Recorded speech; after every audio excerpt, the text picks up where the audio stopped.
ಇವತ್ತು ಸ್ಪೆಷಲ್ ಬೆಳ್ಳುಳ್ಳಿ ಕಬಾಬ್ 1 kg chicken ತಗೊಂಡಿದ್ದೀನಿ, ತೊಳೆದಿಟ್ಕೊಂಡಿದ್ದೀನಿ. ಬೆಳ್ಳುಳ್ಳಿ ಕಬಾಬ್ ಮಾಡಕ್ಕೆ ಬೆಳ್ಳುಳ್ಳಿ 3, 1 ಇಂಚು ಶುಂಠಿ, ಸ್ವಲ್ಪ ಪುದೀನ, ಕೊತ್ತಂಬರಿ, ಕರಿಬೇವು ಸ್ವಲ್ಪ, ಒಂದ್ 7 ರಿಂದ 8 ಹಸಿಮೆಣಸಿಕಾಯಿ, ಒಂಚೂರು ಚಕ್ಕೆ, ಲವಂಗ, ಒಂದ್ 4 ಮೆಣಸು, ಇಷ್ಟು ತಗೊಂಡು ಈಗ ಮಿಕ್ಸಿ ಮಾಡ್ಕೋಬೇಕು.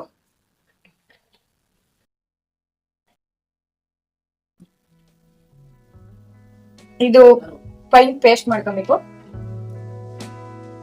ರುಬ್ಬಿದಾಗಿದೆ, ಇದಕ್ಕೆ ಮಿಕ್ಸ್ ಮಾಡ್ಕೊಳ್ಳೋಣ. 1 kg ಚಿಕನ್,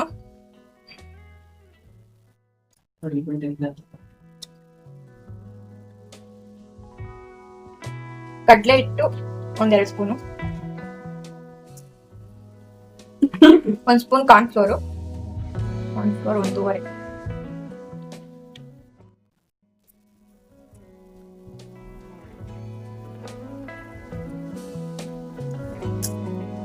ಅಕ್ಕಿ ಹಿಟ್ಟು 1 ಸ್ಪೂನು, ಇದು ಆಪ್ಷನಲ್, ಕ್ರಿಸ್ಪಿ ಆಗಿ ಬರಕ್ಕೋಸ್ಕರ 1.5 ಸ್ಪೂನ್ ಅಕ್ಕಿ. ಕಸೂರಿ ಮೇಥಿ ಒಂದ್ ಸ್ವಲ್ಪ,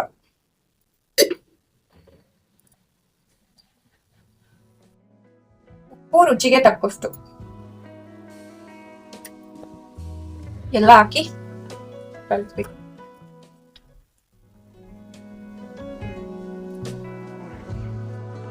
ಒಂದು ಅರ್ಧ ನಿಂಬೆ ಹುಳಿ,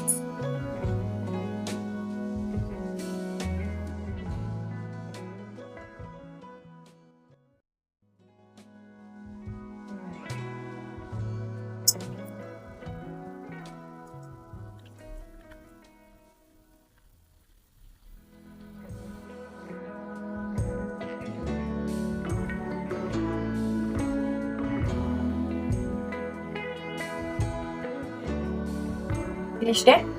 ಇದನ್ನ 1/2 ಅವರ್ ಎತ್ತಿಡ್ಬೇಕು.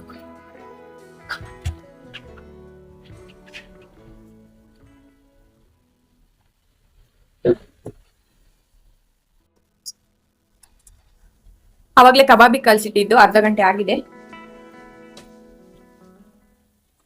ಮತ್ತೆ ಎಣ್ಣೆ, ಮಧ್ಯಾಹ್ನ ಬಜ್ಜಿ ಮಾಡ್ಕೊಂಡಿದ್ವಿ ಫ್ರೆಂಡ್ಸ್, ಅದ್ರದ್ದೇ ಎಣ್ಣೆ ಇದೆ, ವೇಸ್ಟ್ ಮಾಡಬಾರ್ದು ಅಂತ ಅದನ್ನೇ ಕಬಾಬಿ.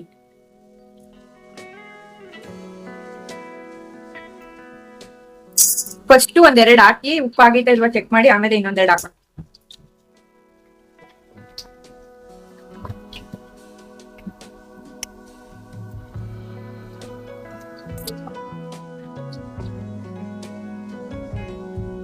ಈ ಕಲರ್ ಬರೋವರೆಗೂ ಫ್ರೈ ಮಾಡ್ಕೊಂಡ್ರೆ ಸಾಕಾಗುತ್ತೆ.